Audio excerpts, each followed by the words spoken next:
जय भीम सर। जय भीम, जय मूल निवासी। आपका इंट्रोडक्शन जानना चाहूँगी मैं दिनेश टमटा, सीसी सदस्य बामसेप जी। और मैं उत्तराखंड से आया हूँ। जी सर। अल्मोड़ा जिले का रहने वाला हूँ, उत्तराखंड के। जी सर, यहाँ आप देख सकते हैं कि हमारा बामसेफ का 39 नेशनल कन्वेंशन प्रोग्राम है और काफ़ी लोग अलग अलग स्टेट से आए हैं, अटेंड कर रहे हैं। और जैसा कि हमने देखा है काफ़ी सारी सुविधाएं हैं और इतने सारे स्टॉल्स लगाए गए हैं ताकि लोग पढ़ें, जाने कि बामसेफ संगठन किस बेसिस पे काम करती है और क्या कहना चाहती है। तो यहाँ हम देख सकते हैं कि काफ़ी सारी किताबें हैं। आपने किन किताबों को स्टडी करा है और उनमें से आपके क्या विचार हैं? हाँ, ये जो लिटरेचर है बामसेफ का और जो हमारे मूल निवासी समाज के लोगों का जो लिटरेचर है वो बामसेफ के आंदोलन में जी। बहुत ही महत्वपूर्ण भूमिका निभाता है। जी। क्योंकि बामसेफ अपने आप में एक बहुत बड़ा वैचारिक आंदोलन है जी। और विचार इन किताबों में ही हैं। जो महापुरुष हैं हमारे, उनके विचार इन्हीं किताबों में हैं। और जब हम इन किताबों को पढ़ते हैं, इन किताबों को पढ़ने के बाद ही हमने देखा है कि लोगों ने, जो हमारे महापुरुष हुए हैं, उन्होंने छोटी छोटी किताबें पढ़ी हैं उनसे पहले वाले महापुरुषों की। जी। जी। तो उन्होंने क्रांति कर दी है। थोड़ी देर के लिए हम मान्यवर काशीराम जी को ही देखें, जैसे उन्होंने इनहेलेशन ऑफ कास्ट बाबा साहब की पढ़ी, जी। तो उन्होंने मतलब एक क्रांति कर दी। जी। तो इसी प्रकार से जो दूसरी बाबा साहब के इतने सारे वॉल्यूम हैं, अभी जो हमारा जो संगठन पूरी तरह से काम कर रहा है बामसेफ, वो बाबा साहब के जो 21 वॉल्यूम हैं उन पर आधारित, उनके जो भी उसमें कोटेशन है, जो भी बातें उन्होंने लिखी हैं, उसी के आधार पर ये सारा काम कर रहा है हमारा संगठन। उसके अलावा भी तमाम ऐसे लेखक हमारे मूल निवासी समाज से हुए हैं जिनको अलग अलग नामों से जिनने किताबें लिखी हुई हैं। तो वो हमारे आंदोलन के लिए, विशेषता जो बामसेफ का आंदोलन है उसके लिए बहुत ज़्यादा महत्वपूर्ण है। क्योंकि हमारा जो वैचारिक आंदोलन है, ये अपने आप में हम बामसेफ को एक चलती फिरती यूनिवर्सिटी के रूप में जानते हैं। हाँ, बिल्कुल डेडिकेट कर सकते हैं। क्योंकि हम यहाँ पर पढ़ने पढ़ाने का, सिखाने का बौद्धिक आंदोलन है हमारा। और ये जो साहित्य है, ये बहुत ही महत्वपूर्ण हमारे आंदोलन के लिए है। क्योंकि हम वैचारिक आंदोलन चला रहे हैं और इसके माध्यम से हम व्यवस्था परिवर्तन करना चाहते हैं। जी। वो व्यवस्था ये होनी चाहिए कि जितने हमारे मूल निवासी भाई बहन हैं सबको एक साथ संगठित करना है और उनको ये बताना है कि हमारे हक अधिकार क्या है, उन पे कैसे काम करना है और मनुस्मृति को पीछे छोड़ना है। बिल्कुल बिल्कुल, ये जो मनुस्मृति है, जो विषमतामूलक उस समय का उनका जो ब्राह्मणवादी लोग हैं, उनका जो विषमतामूलक संविधान था, उसको ख़त्म कर दिया गया। बाबा साहब ने उसको जला दिया गया।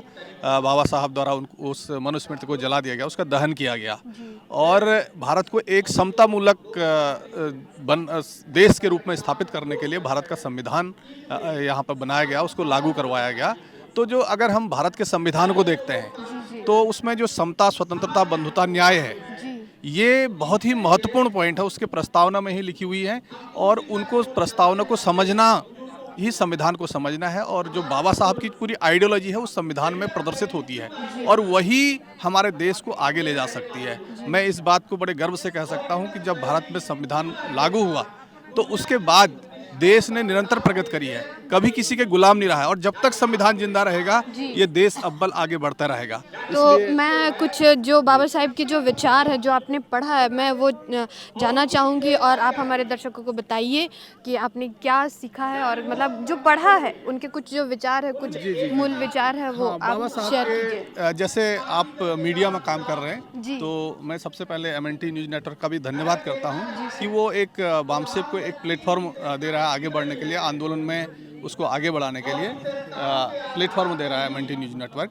तो इसमें जो मीडिया के लिए जो बाबा साहब ने कहा है विशेषता, उन्होंने कहा कि कोई भी आंदोलन बगैर मीडिया के, बिना पंख के पक्षी के समान है। अगर हम कोई आंदोलन चला रहे हैं और हमारे पास मीडिया नहीं है, तो इसका मतलब एक पक्षी है जो बिन पंख नहीं, जिसके पास पंख नहीं है, उसकी तरह है। तो इसलिए जो MNT न्यूज़ नेटवर्क है वो हमारे संगठन को लगातार सहयोग कर रहा है, उसका हम बहुत बहुत धन्यवाद करते हैं कि हमारे विचारों को वो जन जन तक पहुंचा रहा है। दूसरा, अगर हम महिला चिंतन को देखें तो बाबा साहब कहते हैं कि जो हमारा जो हम किसी भी समाज की प्रगति को हम उस समाज की महिलाओं की स्थिति क्या है उससे नापते हैं।